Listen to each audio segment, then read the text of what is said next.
நெறைய பிரச்சனைகள் வரும். அத சமாளிக்கிற அளவுக்கு மனதைரியம் கண்டிப்பாக இருக்கணும். எனக்கு தெரிஞ்சு மிதுன ராசிக்கு அப்படிப்பட்ட ஒரு அமோகமான ஒரு டைம் எல்லாம் இப்ப கிடையவே கிடையாது. இன்ஃபாக்ட் எனக்கு தெரிஞ்சு இந்த கேள்வி கேட்ட கிரியும் மிதுன ராசி தான். சொல்லிட்டு இருக்கிற நானும் மிதுன ராசி தான். இத பார்க்குற நேயர்கள் எத்தனையோ பேர் மிதுன ராசியா இருக்கலாம். எனக்கு தெரிஞ்சு அப்படி ஆகா ஓஹோன்னு எனக்கும் நடக்கல, கிரிக்கும் நடக்கல. அண்ட் பார்த்துட்டு இருக்கிற நேயர்களுக்கும் நடந்திருக்காது. ஸோ யூடியூப் கன்டென்ட்காக எத வேணாலும் சொல்லலாமே தவிர, மிதுன ராசி நேயர்களுக்கு அப்படி இருக்கு, இப்படி இருக்கு அப்படின்னு சொல்றதெல்லாம் தயவு செஞ்சு நம்பாதீங்க.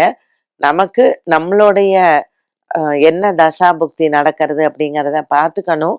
பார்த்துட்டு கோச்சாரத்துல இப்ப பாருங்க, நேத்திக்கும் சரி, இன்னைக்கும் சரி, 8ஆம் இடத்துல இந்த கிரகங்கள் எல்லாமே சேர்ந்திருக்கு. பரிகாரமே நான் மிதுன ராசிக்கு தான் பண்ண சொன்னேன். இன்னைக்கும் மிதுன ராசிக்கு தான் நான் சொல்றேன். கண்டிப்பா மனசஞ்சலங்கள் நெறையா இருக்கும். எப்பொழுதுமே குடும்ப பொறுப்ப மிதுன ராசினியர்கள் நெறைய எடுத்துப்பாங்க. இன்னும் அந்த பொறுப்பு அதிகரிக்கிறதுக்கான ஒரு நாள் தான் இன்னைக்கும்.